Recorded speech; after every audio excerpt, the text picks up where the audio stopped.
My purpose here is to welcome you today on behalf of Hope College and the Board of Trustees to this rededication after the wonderful adaptive restoration that's been done here of Graves Hall.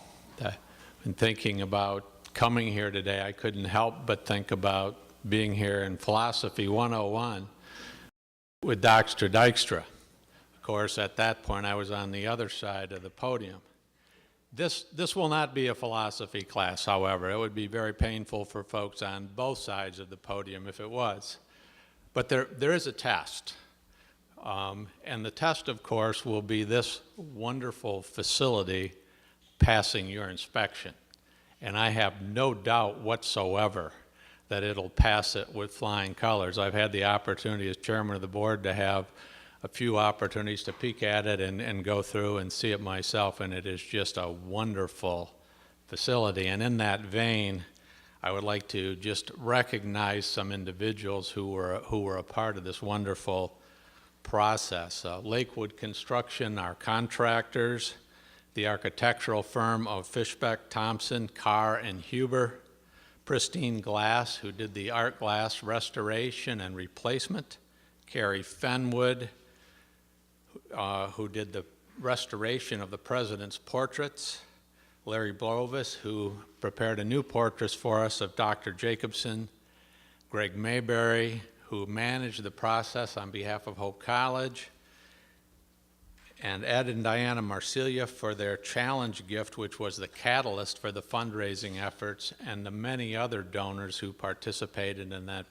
this project. For you and what you've done, we're exceptionally grateful. It's just, it's very fitting that this building was very carefully and lovingly restored. I'm sure you'll hear a lot of statistics and information about this building from the other speakers, but I just was curious about one thing, and so I asked Elton Bruins, who either knows everything about Hope College or can find it out, and I said, what was the payroll like at the time this building was built?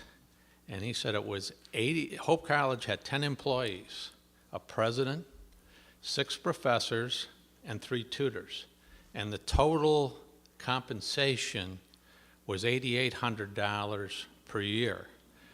So when they talk about building this building for about $40,000, that leadership of the college at that time committed to a capital expenditure that was 4 times the total personnel budget of the college. If we would make a similar commitment today, we would be committed to spending hundreds of millions.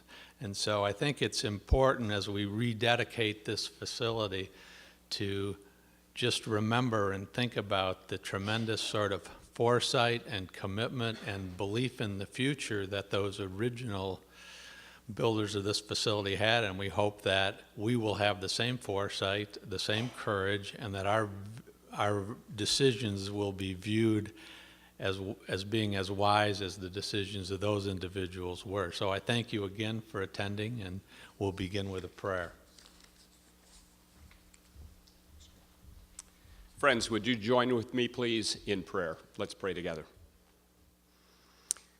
O God, our help in ages past and our hope for years to come, we thank you for your presence with us on this glad day of rededication.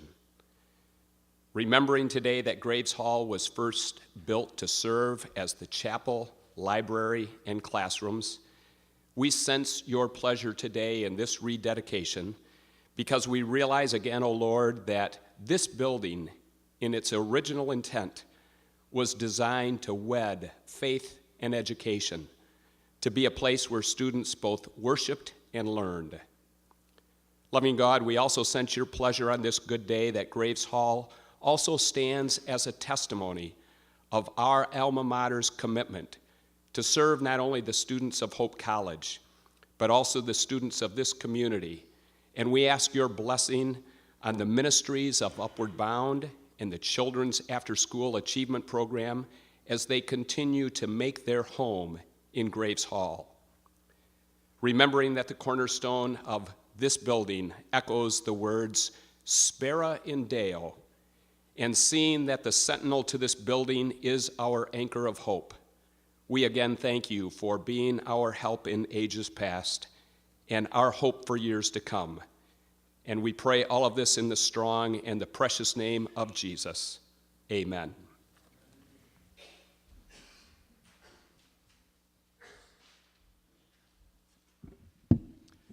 Will you, in your imagination, travel back with me to the year 1892, to the month of October, and to the date, 3 days from now, October 12. For on that day, a noble assemblage of people stood in front of this plot for the laying of the cornerstone. It was a very significant day, as already been alluded to, and there are 3 little brief things I'd like to bring to your attention about it in my 5 minutes allotment. One is the very site is important for us, because when Van Raalte bought the property of 16 acres between 10th and 12th and College and Columbia, it was divided by 11th Street. It ran, from the park all the way west. And so he went to the county officers, or the township officers. The city was not yet incorporated. So he went to them and asked for permission to close 11th Street. It was denied, but he got a court order and forced the township to allow the campus to close this street. And I think all he probably had to do was simply put a little fence in front of 11th Street, because it really was a little more than a dirt road, after none of these streets were even graded until the early 1880s. That's one thing we know. So placing this building here meant very much, because it did succeed a building. Not long after he got the street closed, there was a little printing house raised here for the publication of De Hope, which was a Dutch language newspaper for the Dutch immigrants in the Middle West. And another thing, it would also publish some things like our first college catalog, etc. So when this building was being planned, that then was a brick building by that time. That was moved to Columbia, and in my time here at Hope, many years ago, it was Columbia Cottage. So this date is important in 1892, because finally Hope was going to get a lovely building on this spot. Number 2, why this was a significant day, was that one of the major donors, Nathan F. Graves, could be here, because he was the man from Syracuse, New York, who made a major donation at that time, as did Mrs. Garrett Winans, whose husband was a deceased shipbuilder but had made a lot of money, was another major donor, and Elida Van Skak for about $5,000. So there were $25,000 raised. But to get to this point of the laying of the cornerstone, there was one key person, Garrett J. Collin. He was an immigrant boy who, with his widowed mother and 4 siblings, settled on a farm near Overijssel.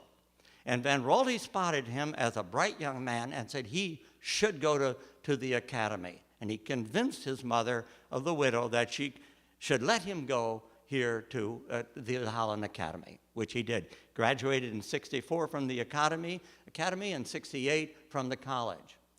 Then he went back home to Overijssel and taught country school for 3 years. But Philip Phelps, who was now the president and who had him in class, knew that Garrett Collin had a lot to offer to this institution. So he brought him back in 1871, after 3 years as a country school teacher, to become teacher of mathematics. No graduate course, anything like that. He was self-made, self-studied, and became professor of mathematics, then professor of physics, and also added the librarianship to his title. Now, that meant a lot, because he had to take care of the books, but then the library was only open on Tuesday and Thursday afternoon. So there wasn't a large time allotment to the job. But while he was doing his math, he also knew how to count money, that is, and how to raise money. So the college, when they said, when we can raise enough money to get this building started, we'll start building. So he went to Nathan Graves in Syracuse, New York for $10,000, the Winans family for $10,000 in Bergen Point, New Jersey, and to Elida Van Skak in New York.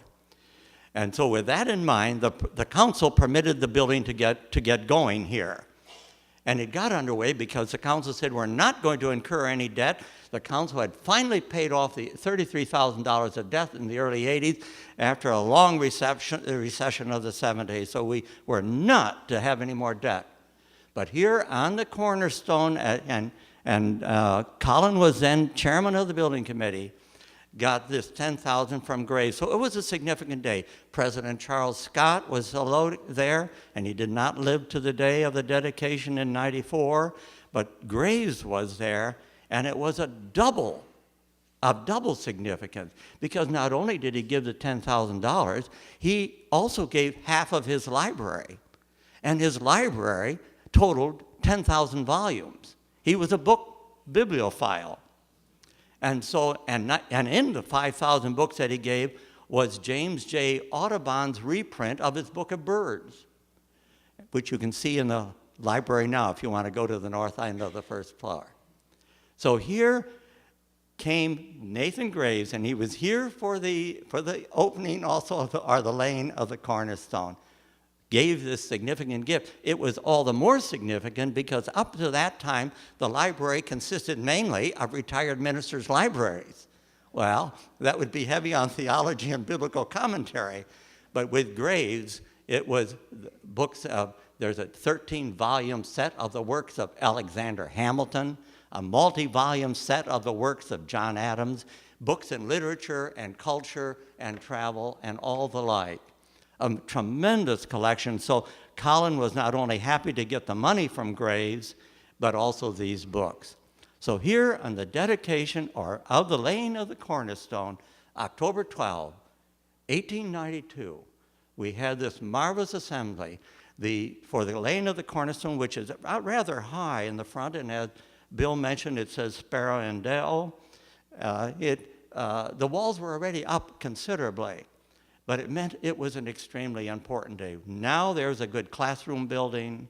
There was a chapel. They could move out of the old chapel, which had a double as a gym, and they also could have a place for the growing library, which before the gifts of Graves, there were 8,000 volumes, added by 5,000 more quality volumes. So here today, what this means is that we have in this renewed, restored building, we have this beautiful site right here, telling the city you'll never put 11th Street through again. That's for sure. And this building has again become the queen of the campus and the jewel in our crown. Thank you.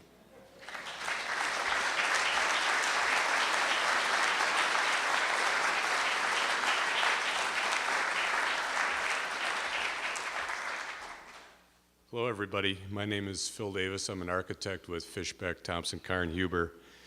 And I had the pleasure of acting as the design project manager on this project, representing a fine team. In that regard, I think out of our office, we had probably about 36 people that participated in the efforts of determining what we had in hand, how it could be evolved, and ultimately working closely with Lakewood to bring it to realization. Of those people that were clearly committed, they recognized the opportunity, they exhibited a great deal of desire to do the right thing, and ultimately, I think, yielded a great product here. I would like to single out a couple people that did an extraordinary job, I believe. One is Lori Sipes. None of these people could be here today, but Lori Sipes, who led really the team in regard to historic restoration needs for the building. She was able to help us see what it used to be. Dan Launstein needs to be applauded for his effort at pushing our team to not really just accept an okay solution, but to develop the product that you're sitting in today. And Janice Kitchen, who, as the interior design lead on this job, really put together a great palette of colors that I think everybody can comfortably sit in.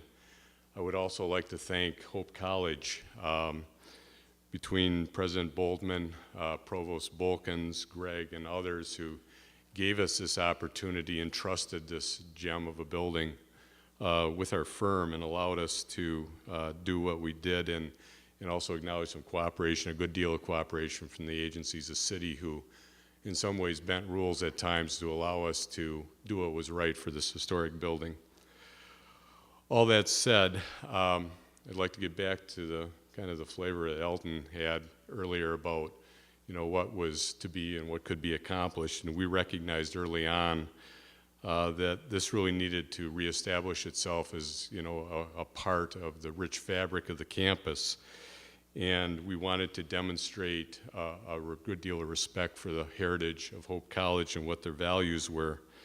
And in the meantime, we're trying to insert what might be considered a new platform for 21st century classroom and teaching. So if I could outline a few things that were challenges on the job, we started out with no drawings available. Over 115 years, they got lost somewhere. So the college did vacate the building, and we were able to punch holes here and there, tear up roofing, cut sections through walls to try and understand what the building once was and how we could reestablish it and improve it. We knew that it was absolutely paramount to preserve the historic character of the building. And if you were here even 3 years ago and walked in, it wasn't nearly what you see today. It was subdivided by a bunch of gypboard partitions that were painted, hollow metal frames and doors. You had no clue of what the potential was here, unless you somehow had reason to be pushing up ceiling tile. But nevertheless, we restored it. The stone that was used here, the Waverly stone, was quarried east of town. That quarry is defunct. We searched far and wide, and with the help of stone consultants, found the same stone emerging in northeastern Ohio, where it was quarried and then remanufactured over in the Detroit area and brought here and inserted by some very skillful masons of Potts Masonry. I'm probably getting into Jim's domain here, but boy, it was right material, good craftsmanship, and people that knew what they were doing when they were entrusted with the materials to get them built. And then the original interior design elements, again, I alluded to it before, there was a bunch of gypboard, it was painted. It wasn't very pretty. In the 60s, the interior was beat up, it was subdivided. The historic stair that you see in the main lobby now was non-existent. And we had one photograph that was a clue of what the banister looked like. And it was a shot through a demolition hole. And we were really reaching on that one, but that's the only clue that we could find. And then also the stained glass, if you would, those were torn out. The half rounds that are in here, and there's a rectangular piece that's in the seminar room. Those were long gone. They had been broken out. Glass was distributed. And Pristine was among a few people that managed to collect a bit of that glass when it was taken out. And they knew where it was. They brought it back. We were able to match it, go seek new glass that matched color and style. And with photographs, absolutely built the stained glass windows back in the way they were originally. And I think everybody can enjoy that item now. And then probably a big thing that isn't terribly obvious to everybody, but in the course of all this, we had to weave in new mechanical and electrical systems. In our day and age, we expect air-conditioned environments, heated space. Heaven forbid if the temperature fluctuates by more than 2 degrees in any one direction. But all those things were placed. There's heavy equipment that was put in the attic. There had to be a brand new floor placed, an inertial floor that supported that gear. There had to be holes and places found to run ductwork. And then all that had to appear and do what it's doing for you this afternoon and keeping you comfortable, but it better not mess with the historic character. So a lot of thought went into that process, and I hope that you notice that. So as I break off of my little spiel here, as you have an opportunity and leave this room, I'd ask you to look at a few things. One is, in spite of the rain, the masonry restoration is extraordinary on the building. It wasn't in near this condition, and now it's back to almost what it was like the day it was dedicated. I hope you enjoy how the addition that provides access for everybody into this building in all levels that's on the east side. I think that it rests rather peacefully there and doesn't conflict and looks maybe even as if it's always been there. The mechanical systems, look for them, all the electrical and the technology that was put in and done in a way that it isn't showing itself off. And finally, just enjoy the comfort of the colors, the warmth of the wood. everything that was thought about and selected and placed carefully. I suppose that when this is all over, you know, we get to look at it today and some of us slap each other on the back for a job well done. But the true test will be the students that are probably walking around the outside of the building today in their blue jeans and t-shirts and flip-flops and maybe a fleece. But they're wandering around today and they're enjoying this environment. And I'm hoping that one day they're going to come back and they're going to look at Graves Hall and they're going to be able to reminisce about the moments they had. Maybe not in philosophy class, but other classes that'll be housed upstairs, and bring their children here and talk about the adventures they had and what Hope College meant to them, and that they will continue to broaden Hope College's community and pride that you have in this building and your entire campus. So thank you.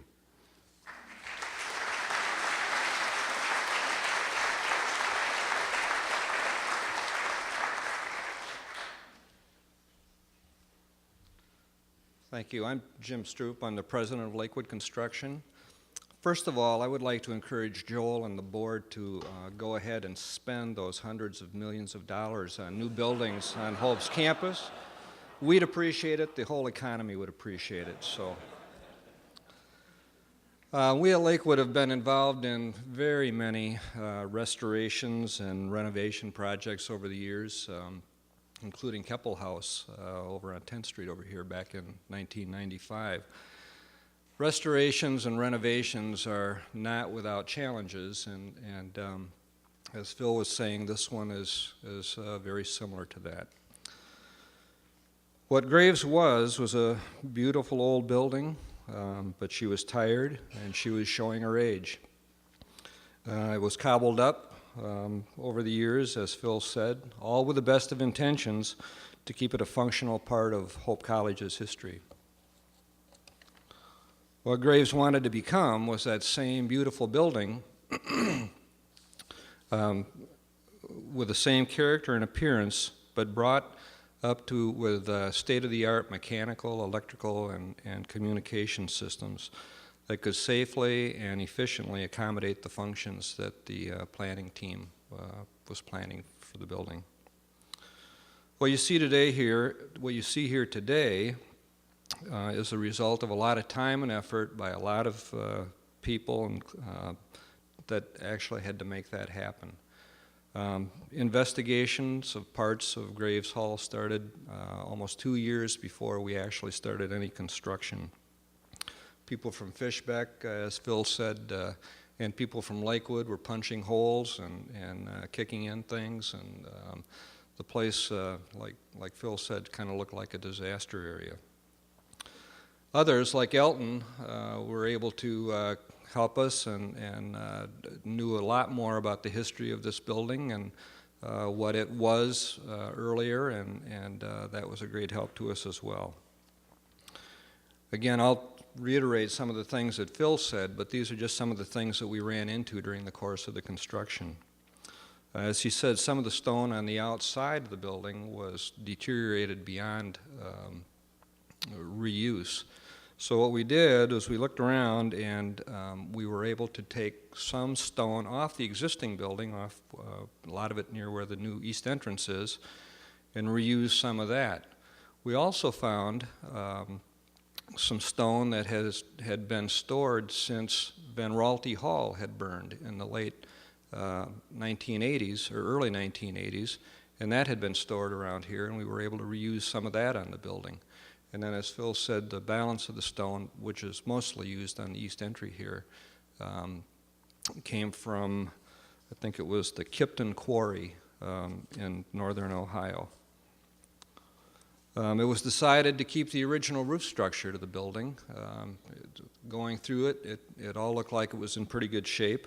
That includes the arches that you see here in this auditorium. While structurally sound, their appearance left a whole lot to be desired because they had been painted over a number of times over their 115-year history. It was decided to clean them up and store them, restore them to what they originally looked like back 115 years ago. Well, the best way to do this was to sandblast them. But we were concerned about the sandblasting. When you sandblast, normally you use something that's called silica sand. In using that sand, we were concerned that that material was going to be too harsh and destroy the arches. So the solution was to actually go ahead and sandblast them, but instead of the silica sand, to use walnut shells, crushed up walnut shells. It's a much softer material, and it was able to get into the little nooks and crannies and crevices and clean these things up pretty nicely. And then the painters from Stirk Painting were able to come in and put a coat of stain on them, and as far as we know, they look pretty much like they did on day one. Most of the trims, wood trims, wainscots, moldings, and stuff that you see were actually also, most of them were pretty far gone, too damaged to reuse. We did have enough of them, however, that we could take photographs and create some new molding knives to cut new trims.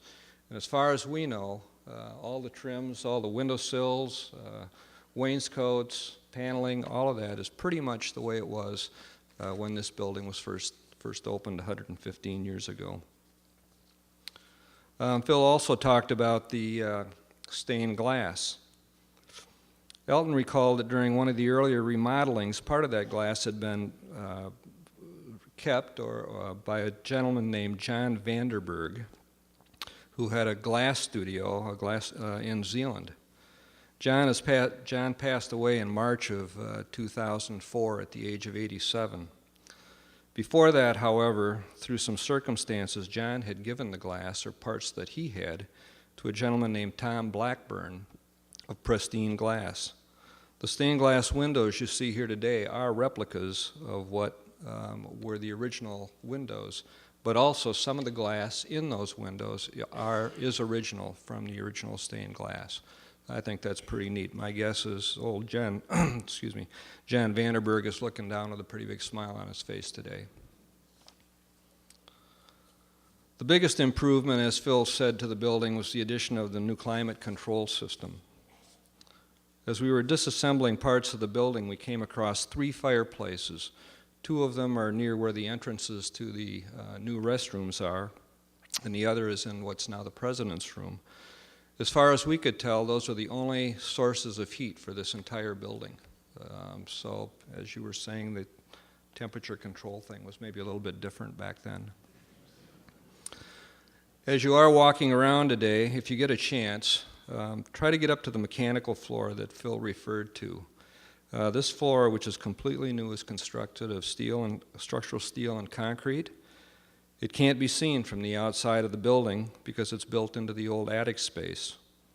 Once this floor was built, a section of the roof actually had to be removed so that the new mechanical, new heating and air conditioning equipment could be slid onto that floor into place and then the roof replaced. There's lots of stories and interesting facts to tell about, but I don't want to run over my time here, so I'm going to just stop right there and go with that. However, I would like to introduce 2 people from Lakewood who were key players in this project. They're Rick Shields and Randy Blekkink, and I saw, there they are, right over there. Anyway, Rick is the guy in the office that kind of works behind the scenes, that helps keep the project on within the budget and on schedule. Randy's the guy out here that spent hours and hours and hours of his time in this building, actually coordinating and orchestrating the works of the subcontractors. His job is to make sure that everything gets done the way the architects and the owners want it to be, and to make sure it's done safely and efficiently. And finally, I'd like to say thanks to President Boltman, Greg Mayberry, Jim Bolkins, Jerry Rademacher, and everyone else who was on Hope's team for this project. You all should know that they are great performers, and they definitely have Hope's best interest at heart. They're great to work with. They know how to get us information when we need it in a timely way, and that helps the entire project run efficiently and hopefully turn out in a way that you're pleased with.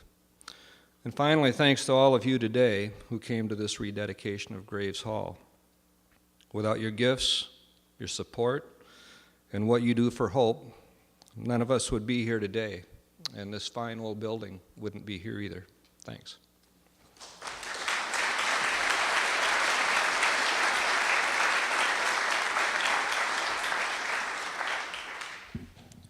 Good afternoon, everyone. My name is Juan Martinez. I'm a senior at Hope College. And the reason why I'm up here today is because this building holds a very special place in my heart. I got here from Mexico when I was like 13 years old, not knowing a word of English. And I joined a program that really changed, that around for me. This building houses Casa. Casa is in the basement. And I began to learn a lot of my English there, which, as you can tell, is, I haven't mastered it yet, but it's a lot better than what it used to be. And from there, it really gave me the base. I started learning English, getting comfortable speaking it. I mean, people used to laugh or make fun, but, it didn't really bother me anymore because I knew at one point I would be able to do it much better and efficiently. And the time went on, and I went into high school. Then I joined Upper Mount, which is also in the basement of this building. And there is where my interest for further education really grew.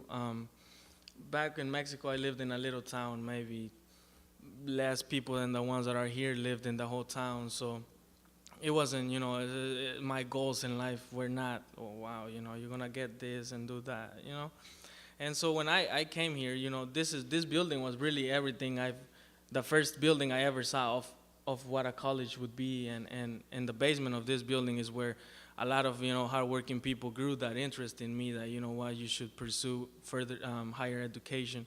And furthermore, they encouraged me to come to Hope. And I don't know how I got in here, but, here I am now. I'm a senior.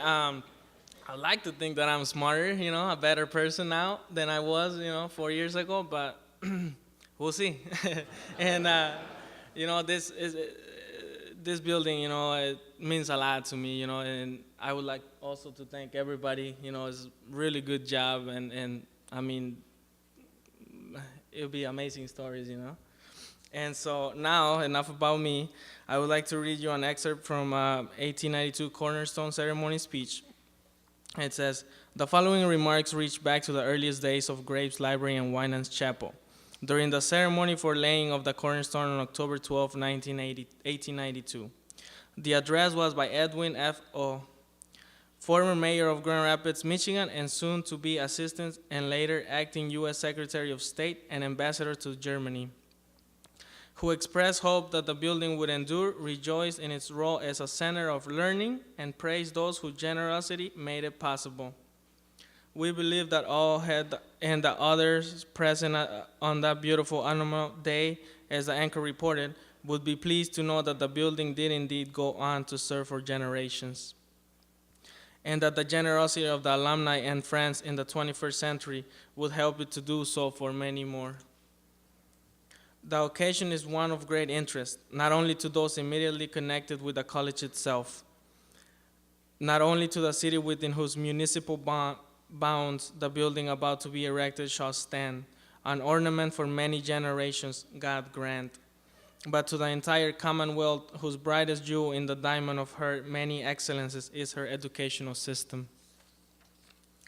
You are today indeed engaged in a noble and philanthropic effort whose silent and beneficent influence will reach to remote generations yet to come. The structure of this college and of learning will long stand as a monument to the taste and the intelligence of its builders, in its beauty of design, in its grace of architecture, in its harmony of proportion, in its adaptability to the uses for which it is reared. It will be a culture and the high purpose of those who conceived, designed, and built it. And all who shall at any time hereafter feel the beneficent touch of its influence will thereby be more richly endowed with mental acquirements. All who are here today will ere long, having finished their courses in school of time, be called to enter the great university of the future, but in Graves Library, whose cornerstone you have just placed in position, countless scholars in the ages which are to follow will find inspiration, profit, and delight. We'll find in books upon its shelves companions and friends, solace in grief, quicken pleasure in prosperity. Here they will cultivate and stimulate the love of books. Here they will heighten the delights of literature. Here they will seek the companionship of the wisest and most gifted of the race and learn from the greatest instructors from every age of the world's history. And so whoever shall contribute add to this building, which shall rise above this stone, whether it be from the abundance of the opulent or whether it be from the widow's mite, even if a cup of cold water to some builder here engaged, shall lay in the gratitude of its beneficiaries, a treasure which neither moth nor rust shall corrupt, for it shall be enduring. Thank you very much, and please take the time to go downstairs and visit two of the greatest programs housed in this college. Thank you.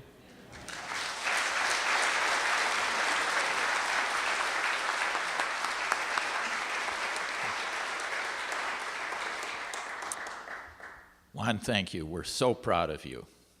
And I'm jealous of you, too. I really like your hair.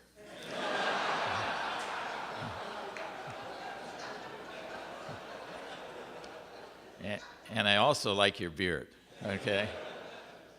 Well, this is a very special day, and I'm so pleased that so many of you could be here today to bear witness to this rededication of historic Graves Hall. What a marvelous facility this is. Roll back the clock a couple of years. We were sitting in the offices in DeWitt Center and saying,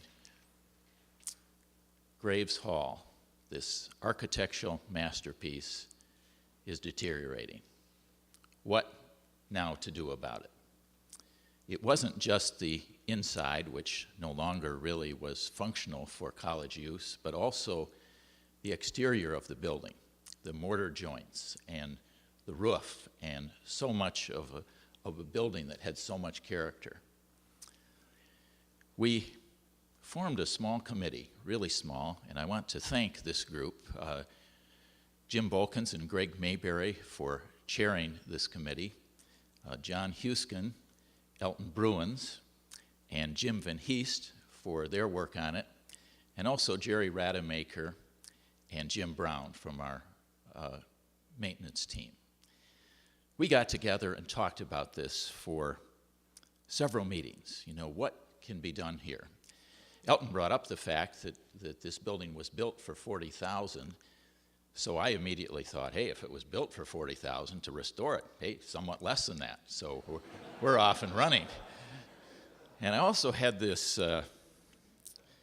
kind of this dagger look from Elton, which really motivated me. When I went to Northwestern as president in another life, I remember one of the last meetings I had on this campus was with Elton Bruins, and he stuck his finger like a sword in my chest and said, "Brother Boltman." I thought something profound was coming now. Don't ever let anything happen to Zwemer Hall. Zwemer Hall was the old main building on Northwestern's campus. And I couldn't help but feel Elton saying this to me most every time we met. Brother Boltman, don't let anything happen to Graves Hall. And I'm so pleased that people stepped up to make this happen. I want, first of all, to thank the committee for your work. I know this took many extra hours for all of you.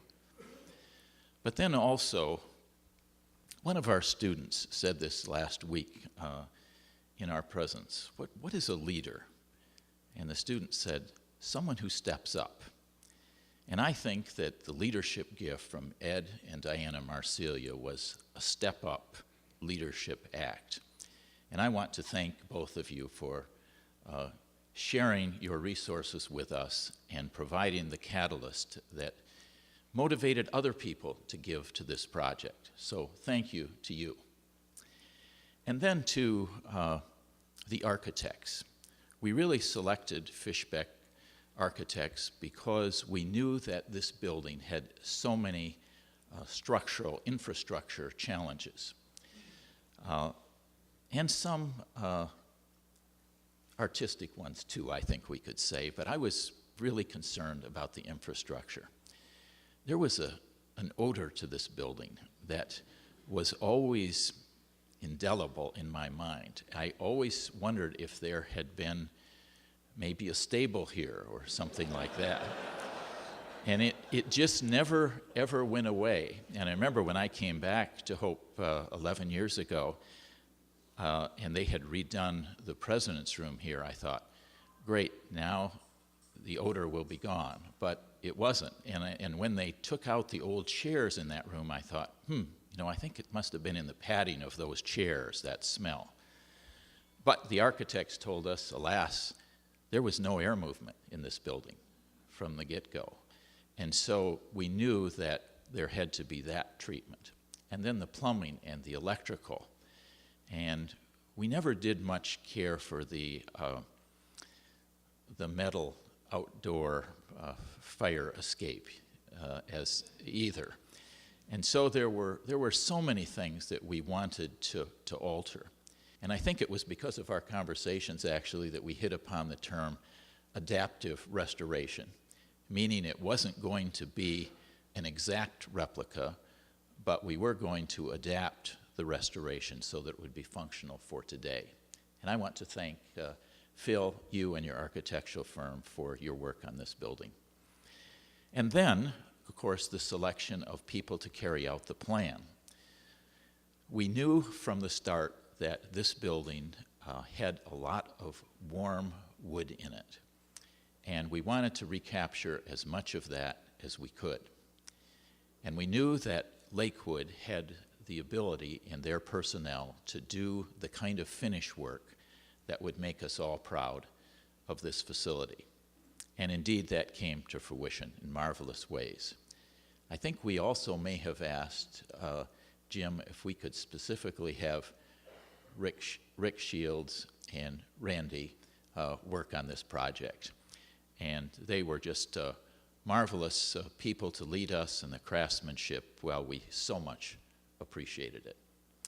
And we want to thank you and your firm.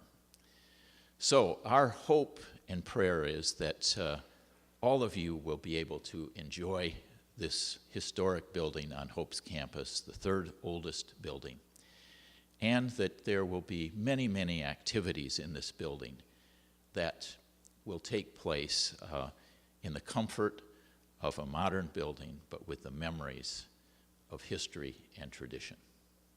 I'll close with one last thought, and that is this. Early on, when we were planning for this building, someone said, wouldn't it be great, and cheaper too, if there were offices in this building instead of classrooms? And of course, Jim Bolkins and I, being on the committee, said, well, whose offices? And they said, well, maybe the president and the provost could have their offices there. And Jim and I thought about that for about 21 seconds. And then we said, no, this would be totally wrong. This should be a building enjoyed by students. And indeed, that was the plan, that we would have this building adaptively restored, but used by students and faculty every day. And I'm so pleased to tell you that there are 5 major classrooms in this building, full every hour, other meeting spaces, and it's great to see student activity in this architectural masterpiece once again. And so today we dedicate this building, and we do so as a Christian college, and we therefore dedicate it to the glory of God and to the service of so many students and faculty who will study and learn in this great building. Thank you.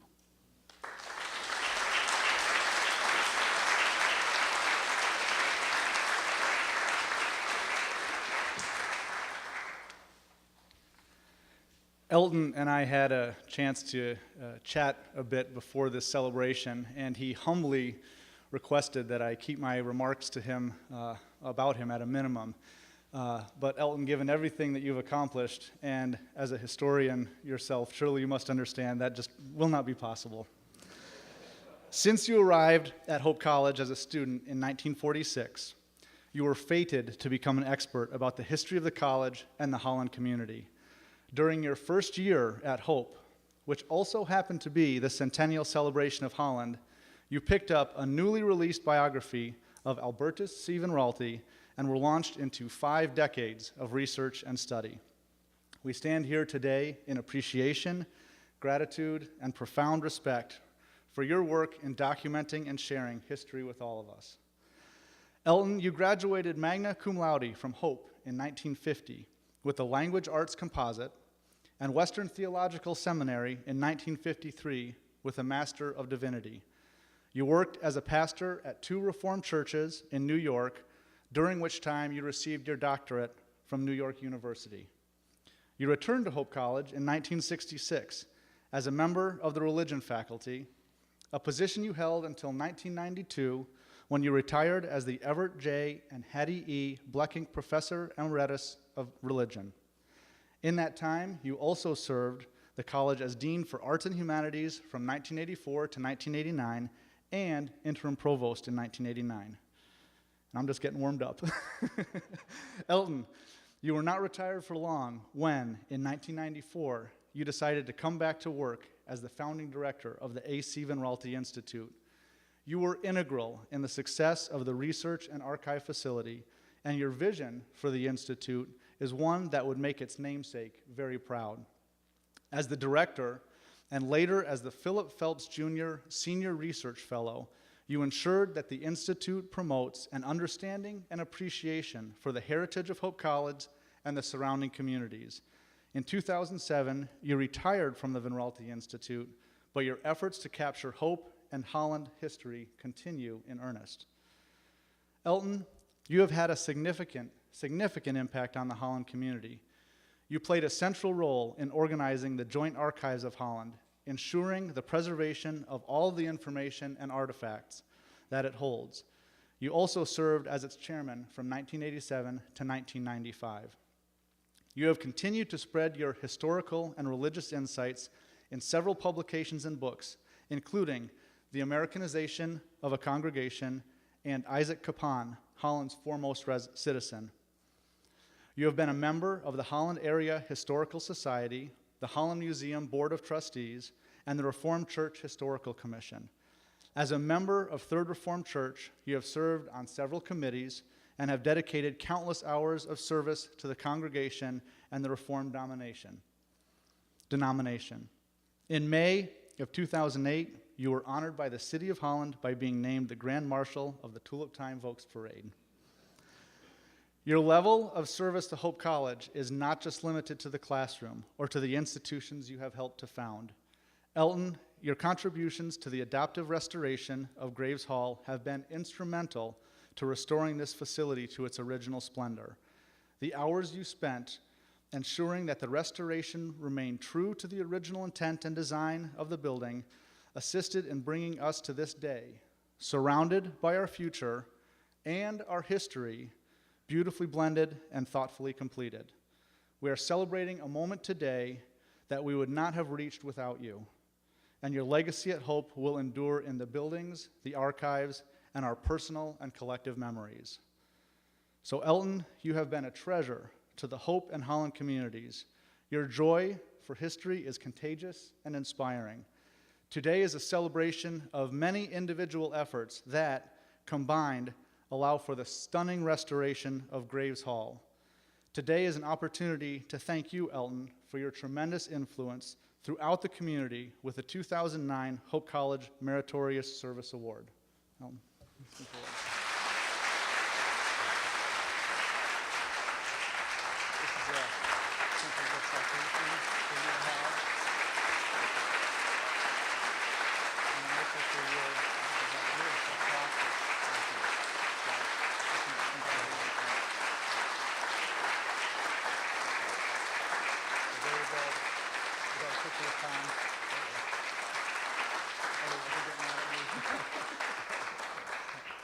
you. I have to say a little more than just thank you. It's, of course, with profound gratitude on my part. Thank you to the Alumni Association, to you, Mark. Now, if my daughter were here, she would get out her violin, because one thing I say, this building, I'm glad to get this reward, thank you very much, but in this place. Because when I came here in '46, I haven't been a year in the Navy, and stood outside here in this receiving line to get to Dr. Van Son, my advisor, and get my class schedule arranged. I also, right afterward, got my job in the food service. So, my life then as a freshman was up at 6 at the food service in the Temple building, which was the main dining room there next to the museum, chapel at 8, and then classes during the day. But because I lived at 16th and Maple, I couldn't trot back and forth between classes, so I stayed here. So really throughout my college life, I spent my days in Graves Hall when I wasn't in class. And I particularly remember my junior year when Dave Coleman and I were on the debate team, and we had the pro side of should there be federal aid to education. We were allowed to go down into the basement, down that curvy stairs, being in the stacks then, and there we did our work on debate. So I say by this time my daughter's playing the violin, but this building means a great deal to me, and it was a pleasure to be part of the Restoration Committee. Thank you very much.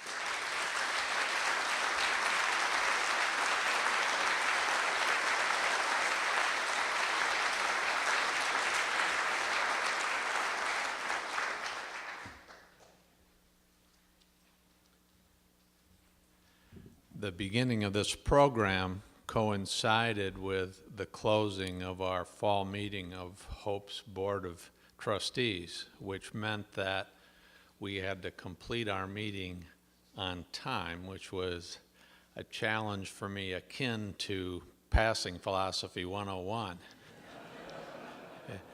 It can be accomplished, but not without effort. But I mentioned the meeting of the Board of Trustees because at the beginning of our meeting, we began with devotions by Kate Davilar, and she encouraged us to have a listening heart and a discerning mind. And as I come into this building and as I look around, as I see you gathered, as I listen to the speakers and review the list of donors on the back page, my heart hears and my mind discerns a tremendous sense of awe and gratitude to all of you for making this wonderful adaptive restoration possible. So again, I say thank you very much for your contributions to this process. Thank you very much for being at this historic rededication, and I encourage you to stick around and look at the facility and enjoy this open house for the next period of time. Again, thank you very much.